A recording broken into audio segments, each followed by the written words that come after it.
मैं आपका दोस्त सरन सिंह और आज की इस वीडियो में हम लोग बहुत ही महत्वपूर्ण जानकारी लेकर आए हैं आप सबके लिए, जो कि आपके बहुत ही काम आने वाली है। तो दोस्तों,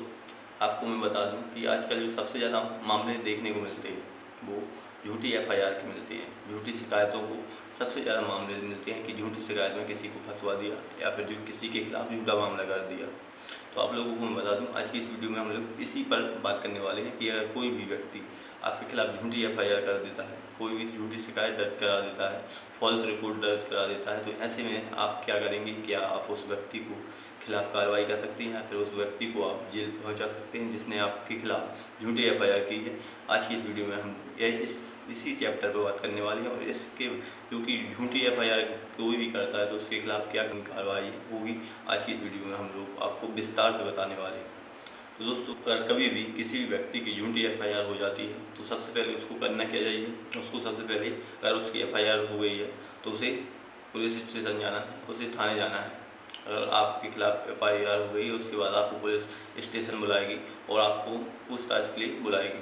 अगर आपके पास कोई संज्ञेय अपराध में किसी ने आपकी कंप्लेंट कर दी है तो आपको पुलिस बिना ही 41A का नोटिस दिए बिना ही गिरफ्तार कर सकती है। लेकिन अगर कोई असंज्ञेय अपराध में कोई किसी ने भी आपकी झूठी सा कंप्लेंट कर दी है, कोई भी ऐसी रिपोर्ट दर्ज करा दी है, तो पुलिस आपको 40A1 का नोटिस भी देगा या फिर आपको डायरेक्टली कॉल करके बुला सकती है। अगर आप पुलिस से रिलेटिव हैं या फिर जान पहचान के, तो आपको कॉल करके पुलिस स्टेशन बुला सकती है। तो सबसे पहले आपको करना क्या है? आपको पुलिस स्टेशन जाना है और आपके पास जो भी सबूत हो या फिर जो भी आपके पास ऐसे एविडेंस हो वो लेकर जाएँ कि जिससे आप साबित कर सकें कि यह है कि जो रिपोर्ट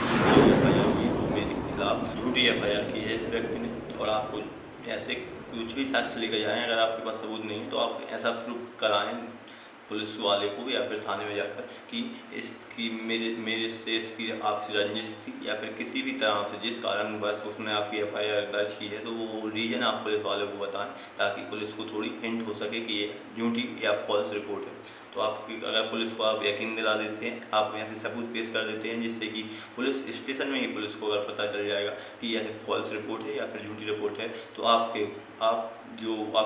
रिपोर्ट होगी उसको पुलिस सीआरपी के सेक्शन 169 के तहत फॉल्स रिपोर्ट के तहत आपकी रिपोर्ट जो होगी वो बंद कर दी जाएगी। और जो इस व्यक्ति ने आपके खिलाफ जो एफआईआर की है उसको आईपीसी सेक्शन 182 भारतीय दंड संहिता की धारा 182 के तहत उस व्यक्ति को 6 माह तक के लिए सजा और साथ में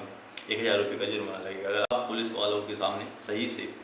बात रखते हैं या फिर अपने सबूत रखते हैं तो ऐसे में उस व्यक्ति के खिलाफ तो आपको बताइए कि आईपीसी सेक्शन 182 के तहत मामला बनेगा और उसको 6 माह तक की सजा और साथ में 1000 रुपये का जुर्माना होगा। और आपको मैं बता दूं कि जो भी आपके खिलाफ उसने रिपोर्ट दर्ज कराई है, जो भी आपके खिलाफ झूठी शिकायत दर्ज कराई है, उसको वो पुलिस स्टेशन में पुलिस वाले आपके जो सीआरपीसी सेक्शन 169 है उसके तहत आपकी रिपोर्ट फॉल्स रिपोर्ट वो हुई जो आपकी झूठी शिकायत उस व्यक्ति ने की है, उसको फॉल्स रिपोर्ट के तहत आपकी रिपोर्ट कैंसिल कर दी जाएगी और आपकी एफआईआर कैंसिल कर दी जाएगी या फिर आपकी जो एफआईआर होगी वो बंद कर दी जाएगी। तो इससे आपको यह होगा कि आप उस व्यक्ति को 6 माह तक की सजा और साथ में 1000 रुपये का जुर्माना लगा सकती है। लेकिन अभी होता है कई बार कि आपको लगता है कि जो पुलिस वाला है वो उस व्यक्ति से मिला है जिसने आपकी झूठी एफआईआर की है, तो ऐसी स्थिति में आप क्या करेंगे? तो ऐसी स्थिति में आपको करना क्या है? ऐसी स्थिति में आपको वहाँ के एसपी के जो भी आपके यहाँ के एसपी हैं उनके पास जाना है और उस इन्वेस्टिगेशन को आप चैलेंज भी करा सकते हैं और वहाँ के एसपी से कह सकते हैं कि मुझे इस पुलिस वाले पर यह पुलिस वाला उसी व्यक्ति के साथ मिला है जिसने मेरी झूठी एफआईआर की है या फिर इस मामले की निष्पक्ष जांच नहीं कर रहा है। तो ऐसे में वहाँ के जो एसपी होंगे वो आपके केस में दूसरे पुलिस वाले को भी सौंप सकते हैं और आपका जो मामला हुआ वो दूसरे पुलिस अधिकारी को दे देंगे और उस पुलिस वाले को उस केस से दूर कर देंगे, जिससे कि आपको लग रहा होगा कि यह व्यक्ति से मिला हुआ है जो कि आपकी झूठी एफआईआर कर रहा है। तो इससे यह फायदा होगा कि अगर आपको लगता है कि कोई भी पुलिस वाला उस व्यक्ति से मिला है जिसने आपकी झूठी एफआईआर की हुई है, तो ऐसे में आप वहाँ के एसपी से शिकायत करेंगे तो वह केस जो होगा वो दूसरे पुलिस अधिकारी को दे देंगे और आपका जो मामला होगा दूसरे पुलिस अधिकारी को सौंप दिया जाएगा। आप क्वेश्चन की तरफ जाते हैं, एफआईआर को क्वेश कराना है, तो अगर आपके पास अच्छे सबूत हैं, अच्छे जो भी आप ऐसे सबूत हैं कि जिससे आप प्रूव कर सकें कि यह जो एफआईआर हुई आपके खिलाफ जो झूठी एफआईआर हुई वह झूठी है या फिर फॉल्स एफआईआर है, तो आप जो भी आपके पास सबूत हैं वो सबूत लेकर जाएंगे और उस एफआईआर को क्वेश भी करा सकते हैं। सीआरपीसी के सेक्शन 482 के तहत अगर आप जाएंगे तो उस एफआईआर को क्वेश कराकर जो भी आप क्वेश्चन करा कर फिर उसकी कॉपी लेंगे। क्वेश्चन की कॉपी लेकर आप उस व्यक्ति के खिलाफ कंप्लेंट भी करा सकते हैं थाने में। उस कॉपी को ले जाएंगे और उसके खिलाफ जो IPC के सेक्शन है 182 के तहत उस पर मामला बनाएंगे और 6 माह की सजा होगी, साथ में 1000 रुपया जुर्माना होगा। तो आप क्वेश्चन के लिए भी जा सकते हैं अगर आपके पास अच्छे सबूत हैं, या फिर आप एक प्रूफ कर देते हैं कि यह जो कंप्लेंट है वो फॉल्स कंप्लेंट है या फिर झूठी शिकायत है, तो ऐसे में आप क्वेश्चन के लिए भी जा सकते हैं। तो दोस्तों तक तो हमने बात की थाने में या फिर पुलिस स्टेशन में कोई आपकी कंप्लेंट कर देता है झूठी, तो अभी तक तो इस पर बात की कि आप कैसे उसको सबक सिखा सकते हैं या फिर उसको जेल करा सकते हैं। तो अब हम लोग बात करते हैं कि अगर आपका मामला कोई कोर्ट में शिकायत कर दे, आपका मामला कोर्ट में पहुंच चुका है या फिर किसी ने आपकी शिकायत कोर्ट में कर दी है या फिर न्यायालय में कर दी है, तो ऐसी स्थिति में आप क्या करेंगे?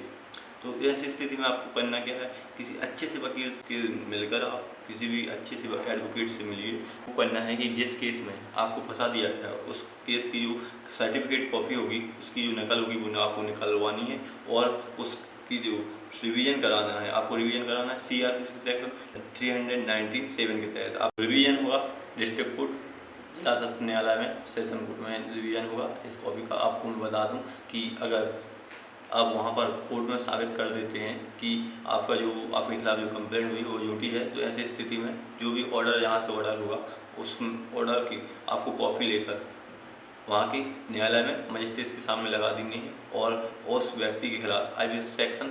211 के तहत जो भारतीय दंड संहिता की धारा 211 है उसके तहत उस व्यक्ति पर मामला बनेगा और उस व्यक्ति को 2 साल तक के लिए सजा होगी। और अगर मैं बता दूं आप लोगों को, अगर इस मामले में उसने आपकी कंप्लेंट की है या फंसाया है जिसमें सजा 7 साल से ज़्यादा है या फिर संज्ञेय मामले की आपके खिलाफ कंप्लेंट की थी, तो ऐसी स्थिति में उस व्यक्ति को IPC की धारा 211 के तहत उसे 7 वर्ष तक की सजा होगी। तो अगर कोई भी आपकी झूठी FIR करता है या फिर झूठा आपको किसी भी केस में फंसाता है 211 के तहत उसको 2 तरह की सजा होगी। अगर उसने संज्ञेय मामले में फंसाया होगा, आपकी कंप्लेंट की होगी, तो उसे 7 वर्ष की सजा होगी। और अगर उसने ऐसे किसी मामले में आपकी कंप्लेंट की होगी जिसमें 7 साल से कम की सजा होगी, तो उसे 2 वर्ष की सजा होगी। भारतीय दंड संहिता की धारा 211 के तहत उसे 2 साल की सजा होगी। तो दोस्तों अगर कोई भी आपकी दूसरी झूठी कंप्लेंट कर देता है या फिर झूठी शिकायत कर देता है या FIR कर देता है, तो आपको घबराने की बात नहीं। आप जाइए पुलिस स्टेशन जाइए, इन्वेस्टिगेशन में हिस्सा बनिए और आपके पास जो भी सबूत हैं